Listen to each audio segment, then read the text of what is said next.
The day that I heard the words, "You have cancer,"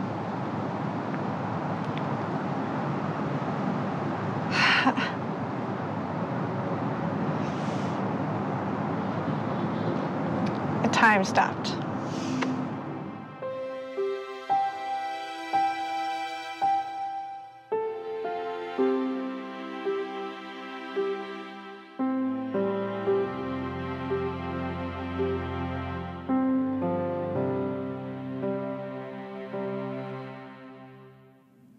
This is Sharon, diagnosed with ovarian cancer at the age of 28.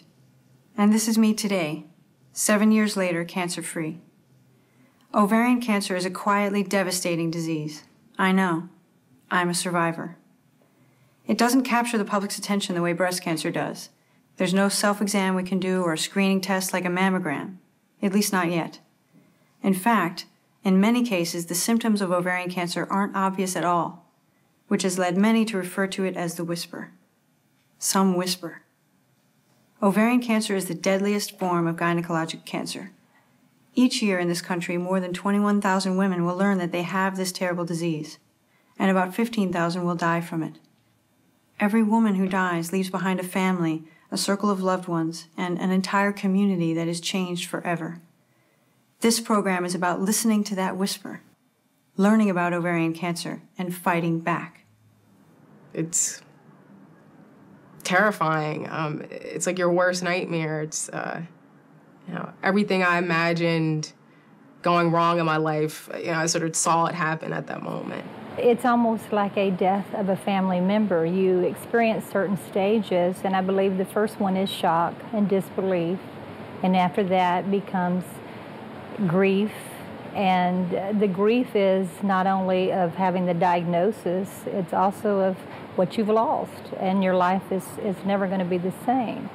To hear that, with the visual of my little boys crawling on the floor playing with their trucks, it just didn't go. I thought they had the wrong person. It was the furthest thing from my mind. And I felt like I had gotten into an elevator and the floor just fell out from underneath me, and I've been free-falling ever since. This is my mother, Nora. She has ovarian cancer.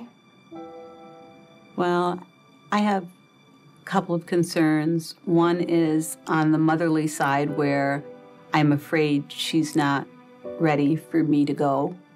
And that is probably my biggest fear out of anything, is her losing her mother at such a young age. I did not have that happen to me. I had my mother till I was in my 40s, and I think it's going to be very difficult for her. I have a lot of fears as far as Kendall's concerned. I don't want to leave her. The average ovary is about the size of an almond. They're responsible for our fertility and the hormones that make us women. It's amazing what they do when you think about it. But sadly, when things go wrong, they can go very, very wrong.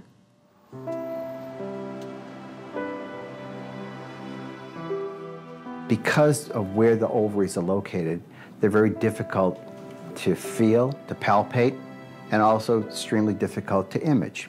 And you can have a great amount of disease within the pelvic cavity where the ovaries reside and yet not have any symptoms. It's only when the disease becomes spread throughout the abdominal cavity that symptoms become manifest.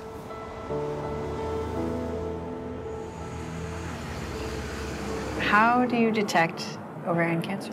Ultimately, the only way to make the diagnosis of ovarian cancer is with a surgical procedure, where you actually go in either laparoscopically with little telescopes or with a laparotomy where you make a big incision in someone's abdomen and you go in and you look and you remove the disease and you send it to the pathologist. But really, that's the only way to make the diagnosis, is through a surgical procedure.